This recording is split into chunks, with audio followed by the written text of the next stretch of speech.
Você é de esquerda ou de direita? Será mesmo que nós estamos numa batalha entre o bem e o mal, uma guerra entre esquerda ou direita?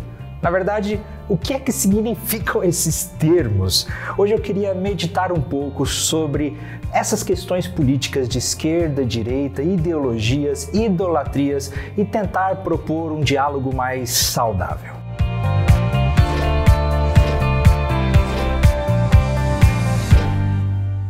Seja muito bem-vindo a mais um vídeo da Escola do Discípulo. Meu nome é Felipe Breder e hoje nós vamos falar de política. Eu não sei onde eu tô com a minha cabeça em fazer um vídeo sobre política. Mas antes de tudo, então, eu já quero aproveitar, antes de falar o que eu tenho para falar, para você curtir esse vídeo, deixe seu gostei, né? Compartilha com seus amigos, ó, manda para aquele seu amigo que gosta de falar sobre esses temas, tá beleza? Fica aí o combinado. Existe hoje um grande esforço de todos os lados para que as nossas mentes sejam cativadas em algum espectro político para que a gente possa dizer eu sou de esquerda ou eu sou de direita, crente não pode ser de esquerda, crente não pode ser de direita. Recentemente eu recebi um comentário em um dos nossos vídeos dizendo crente não pode ser de esquerda, eu sou de direita mesmo e a única forma de um crente viver é sendo de direita. Muito bem, eu não quero aqui gerar nenhuma discussão acalorada, né? Eu não quero aqui criar nenhuma polêmica. O meu propósito nesse vídeo é realmente tentar criar um debate mais saudável, um diálogo sobre esses temas. O que significa esses termos, esquerda ou direita, se eles são saudáveis, se realmente nós podemos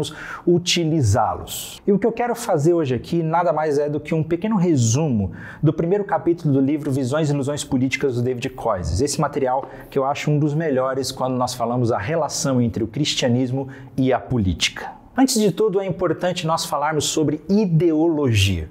Porque quando nós falamos de esquerda, direita, opinião política, nós estamos entrando no campo das ideologias políticas. Não temos tempo aqui para definir exatamente o que é uma ideologia. O senso comum vai dizer que é um conjunto de crenças, doutrinas, cosmovisões que definem a maneira como nós enxergamos a vida e como isso entrará em prática na ação política.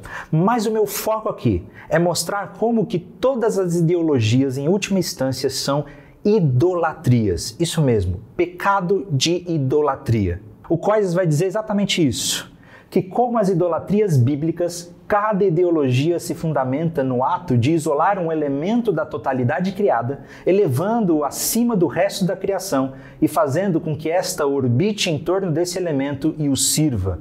A ideologia também se fundamenta no pressuposto de que esse ídolo tem a capacidade de nos salvar de um mal real ou imaginário que há no mundo. O grande problema das ideologias para o cristão é que geralmente as ideologias tomam uma realidade da vida humana, algo criado, eleva a instituição de um ídolo, de um salvador, e diz que esse é o caminho para que a humanidade seja salva ou redimida. E aí o Koyzis vai propor aqui para nós 5 fatores que mostram como que as ideologias, em última instância, são idolatrias. E o primeiro fator é que ele diz que todas as ideologias, elas são religiosas. Existe, de certa forma, um comportamento religioso por trás delas.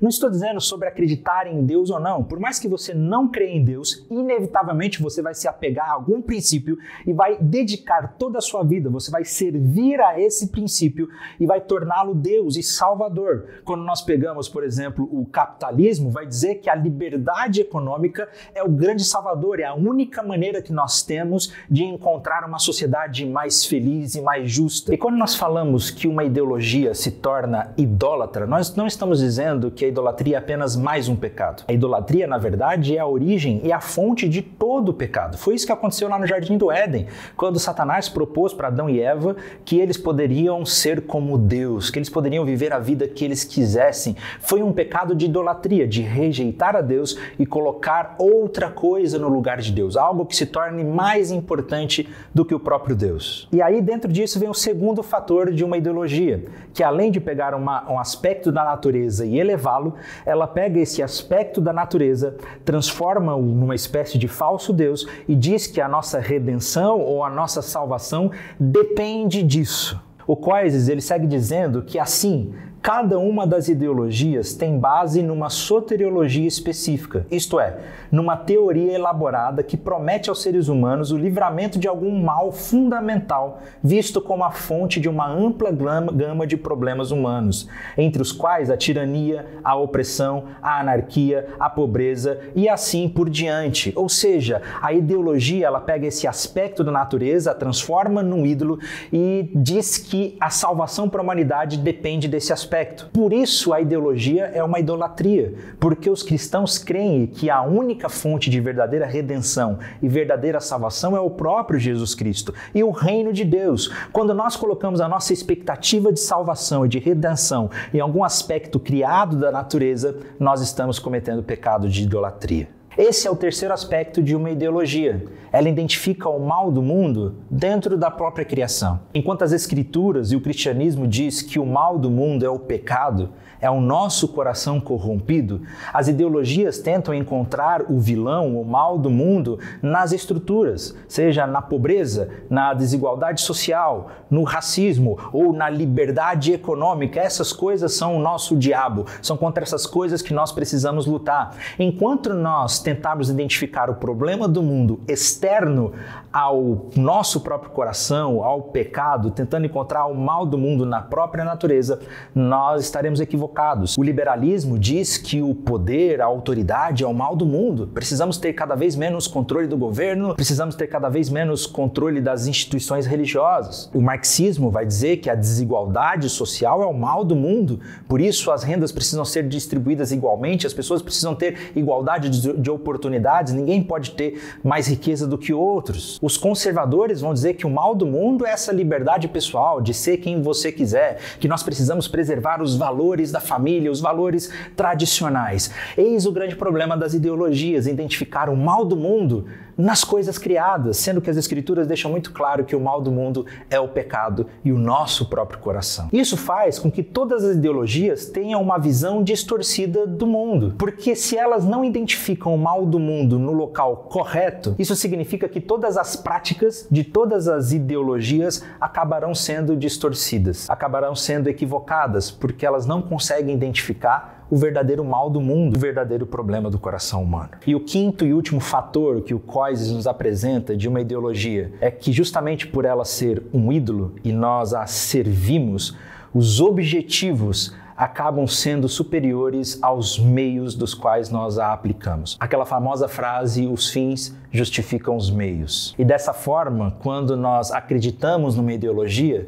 a gente pode facilmente abrir mão dos nossos princípios e valores a fim de que um bem maior seja alcançado. Não importa se 500 mil de pessoas estão morrendo de Covid, nós precisamos olhar para o bem maior, que é a nossa liberdade econômica. Não importa se milhões de pessoas estão morrendo, se nós estamos em busca do nosso bem maior, que é o comunismo, a igualdade das pessoas. Veja bem, as ideologias se tornam ídolos justamente porque elas requerem de nós sacrifícios. E nós fazemos sacrifícios terríveis a fim de alcançar um bem maior. Por isso, o nosso argumento aqui é que toda ideologia política, de certa forma, é pecado de idolatria. Todas elas, seja de esquerda ou direita, o liberalismo ou o comunismo, todas se fundamentam numa única religião, o humanismo, o secularismo.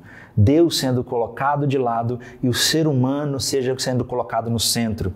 A questão muitas vezes é se o indivíduo é o mais importante ou se a comunidade é o mais importante, mas no fim das contas todas estão debaixo do mesmo aspecto religioso. Claro que existem coisas boas dentro das ideologias, nós não podemos descartar isso. É a graça comum de Deus que atua no coração humano em que coisas boas podem surgir disso tudo, mas quando nós analisamos como um todo, as ideologias geralmente são problemáticas. Mas, graças a Deus, que apesar de todos os problemas e de todos os nossos pecados, Deus ainda continua reinando e Deus ainda continua sendo soberano. Mas eu sei que o que vocês querem mesmo é que eu fale da questão de direita ou de esquerda, de quem pode ser de direita ou de esquerda, de como nós podemos então classificar as ideologias. Não existe um senso universalmente comum de como as ideologias podem ser classificadas, mas popularmente nós estamos cansados de ouvir que geralmente elas são classificadas como ideologias de esquerda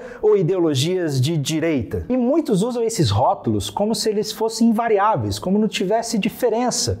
O problema é que quando a gente fala sobre esquerda ou direita, a classificação é muito mais ampla do que isso. Esses termos se originaram depois do ano de 1789, na Assembleia Geral Francesa. Nessa época, no parlamento, os monarquistas, aqueles que eram a favor de um monarca, de um rei, eles se sentavam do lado direito do parlamento.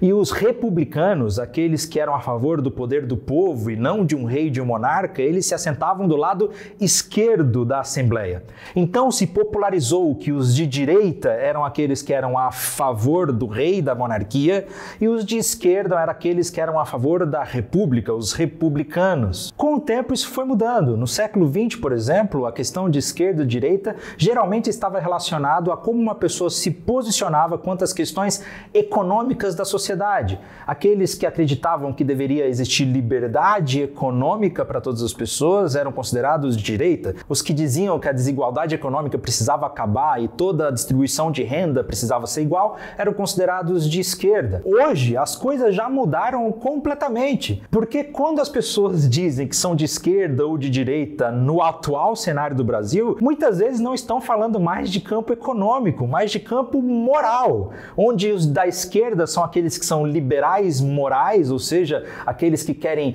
ser a favor do aborto ou da sexualidade, e os de direita são os conservadores morais. Para você ver que esses termos de esquerda e direita, eles mudam com o tempo e depende muito de onde você está, a época que você está, na cultura que você está. O que você está querendo dizer quando diz que alguém é de esquerda? Você está falando que essa pessoa é uma social-democrata?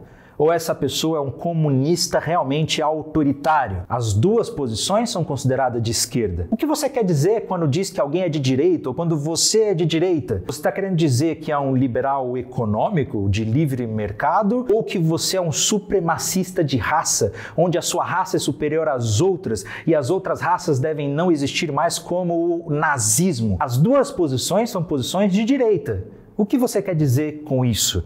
Para nós percebermos que os conceitos de esquerda e direita simplesmente são amplos demais. Por isso eu quero argumentar aqui que os termos de direita e esquerda, eles não são muito úteis para nós quando nós falamos do nosso debate político. Primeiro, porque eles estão condicionados a um tempo e a uma cultura. O que é a esquerda hoje não é a mesma coisa do que era há anos atrás e não vai ser a mesma coisa do que será daqui 20 anos, por exemplo. Em segundo lugar, esse espectro de esquerda e direita, ele é unidimensional. Ele prioriza apenas um quesito. Quando nós falamos de esquerda ou direita, de que nós estamos falando? De esquerda econômica ou de moralismo, de liberdade ou de autoridade? Por isso, para nós, fosse mais interessante não ter um espectro unidimensional, mas bidimensional.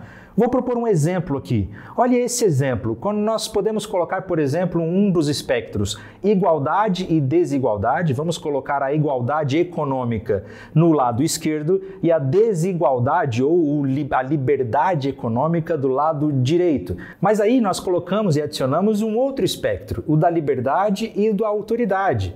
As coisas já começam a ficar diferentes. Uma pessoa que é um social-democrata, ele está um pouco ao lado da esquerda nos quesitos igualdade, mas ele vai estar mais perto da liberdade. O comunismo, por exemplo, ele está no extremo da igualdade e no extremo da autoridade. O nazismo, ele vai estar do lado direito da desigualdade, mas vai estar no extremo da autoridade. O liberalismo clássico, vai estar no extremo da liberdade e da desigualdade. O anarquismo, ele vai estar no extremo da igualdade e da liberdade. Esse é só um exemplo para que você possa ver que os espectros políticos são muito amplos para serem definidos apenas em dois termos, de esquerda ou de direita. E um terceiro motivo do porquê usar esses termos não é útil para nós é que eles não se encaixam no cristianismo. O cristianismo, ele não se encaixa em nenhuma ideologia, em nenhum espectro político. Essa é a grande diferença da Bíblia Sagrada. Existem coisas no cristianismo que parecem estar no espectro da igualdade econômica, outras coisas que parecem estar no espectro da liberdade econômica. O meu conselho é que esses termos esquerda e direita fossem realmente banidos dos nossos diálogos e dos nossos debates, porque eles não são úteis para nós. Mas eu sei que isso não vai acontecer, eu sei que eu estou pedindo demais, então que pelo menos a gente possa estar ciente que quando nós falamos de esquerda ou direita, esses termos são amplos demais e envolvem muito mais coisas. Talvez dois termos que fossem melhor aplicados sejam o progressismo e o conservadorismo. Mas uma coisa que eu quero chamar a atenção é que esses dois, eles não são excludentes uns aos outros. Eles não estão em oposição. Nós precisamos do conservadorismo. Eu sou conservador. Eu sou conservador nos quesitos morais, por exemplo. Eu creio que a família deve ser conservada, que a vida deve ser conservada, que a sexualidade deve ser conservada. Mas nós também precisamos do progressismo. Nós também precisamos progredir. O racismo precisa acabar. As mulheres precisam ter dignidade. Mas nós não podemos progredir a tal ponto, por exemplo, que a liberdade seja tanta que nós podemos matar as crianças nos ventres das mães. Nesse sentido, nós precisamos ser conservadores. A minha opinião é que tanto o conservadorismo quanto o liberalismo são necessários. Nesse sentido, nós não estamos numa guerra entre o bem e o mal. Nós precisamos ter um diálogo saudável entre conservadorismo e progressismo. Claro que, inevitavelmente, a gente vai acabar se posicionando em algum espectro político. Mas o meu desejo com esse vídeo, o meu apelo com esse vídeo, é que a gente perceba que nós não estamos numa batalha entre o bem e o mal. Nós somos discípulos de Jesus. Nós somos chamados para sermos testemunhas do Evangelho. A nossa verdadeira batalha não é política. A nossa verdadeira batalha é contra o mal real, o pecado, Satanás, o inferno. Essa é a nossa batalha. Nós não podemos assumir um discurso extremista e achar que ele será o salvador do mundo. Nós precisamos ser discípulos de Jesus e lembrar que o cristianismo ele não se encaixa em nenhum espectro político. Se eles perguntam para mim, Felipe, o que você é? Você é de direita ou de esquerda? Eu sou crente, eu sou cristão. E o cristianismo não se encaixa em nenhuma dessas vertentes. Eu não consigo ver o cristianismo se encaixando em nenhum espectro político. Existe então um caminho que seja saudável para o cristão na política?